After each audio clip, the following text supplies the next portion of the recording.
ஒரு ஷோல வந்து லாரன்ஸ் அண்ணா உனக்கு என்ன ஆசை அப்படின்னு சொல்லி கேட்டாரு. என்னடா இது ஷெரீஃப் அண்ணன் இப்படி சொல்லியிருக்கா, அப்படி லாரன்ஸ் அண்ணன் இப்படி கேட்கறாப்படி, சரி சொல்லி விடுவோம் நம்ம ஆசை என்னன்னு. எனக்கு ஹீரோ ஆகணும்னு ஆசைண்ணே அப்படின்னு நான் சொல்லிட்டேன். ஹீரோ ஆகணும்னு ஆசையா? ஆனால் எனக்கு நம்ம மூஞ்சிக்கெல்லாம் நம்ம யாரும் இவ்வளோ ரிஜெக்ஷன் பார்த்துட்டோம்.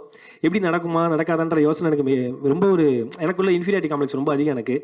அப்போ வந்து லாரன்ஸ் அண்ணன் அவனை ஹீரோ ஆக்குறேன்டா, நீ ஏன்டா ஹீரோ ஆக முடியுது, நான்லாம் ஹீரோ ஆகும்போது நீ ஏன் ஹீரோ ஆகக்கூடாது அப்படி சொல்லி அண்ணா சொன்னார். ஸோ அந்த வார்த்தை வந்து எவ்வளோ பேர் இப்படி சொல்லுவாங்கன்னு எனக்கு தெரியல. அந்த சொன்ன வார்த்தை அவர் கேமரா பார்த்து சொன்னார். என்னுடைய ஃப்ரெண்ட்ஸ் நிறைய பேர் இருக்காங்க, இதை பார்த்துட்டு இருக்கவங்க யாராவது பாலாவை ஹீரோவை வச்சு படம் பண்ணணும்னு நினச்சிங்கன்னா நீங்கள் வாங்க, தம்பியை வந்து ஹீரோவாக நான் பார்க்கணும் அப்படின்னு சொல்லி சொன்னாங்க. பட் சொன்னதோட ஒரு விஷயம் சொன்னார், ஹீரோவாகணும்னா ஒரு முக்கியமான விஷயங்கள்லாம் இருக்குடா, நீ வந்து ட்ரான்ஸ்ஃபார்ம் ஆகணும், நிறைய இதாகணும். அப்போ ஒரு விஷயம் சொன்னார், நான் ஏன் நீ ஹீரோ ஆகணும்னு சொன்னால் ஓகேன்னு சொன்ன தெரியுமா, உன் லுக்கு அதெல்லாம் தாண்டி அவர் ஒன்று சொன்னார், நீ நல்லா இருந்தனா உன்னை மாதிரி ஒரு 35-40 குடும்பம் நல்லா இருக்குன்னு சொல்லிட்டு அந்த மேடையில் சொன்னார். ஸோ அதுக்கப்புறம் எனக்கு ரொம்ப கான்சியஸ் ஆகி நான் ரொம்ப ஓகே நம்மளை நம்பி ஒருத்தர் சொல்லிட்டாங்கன்னு சொல்லி நான் ஹார்ட் ஒர்க் பண்ண ஆரம்பித்தேன், ஒர்க் அவுட்லாம் பண்ண ஆரம்பித்தேன். அப்படியே சும்மா ஜாலியாக பண்ணிட்டு இருந்தேன். அப்போ வந்து ஷெரீஃப் அண்ணன் திடீர்னு ஒரு நாள் கால் பண்ணி, இல்லைடா உன்னை வச்சு ஒரு ப்ரொடியூசர் பண்ணுறேன்னு சொல்லிட்டு வந்திருக்காரா அப்படின்னு சொல்லி, என்ன வச்சா என்னென்ன சொல்கிறேன் அப்படின்னு.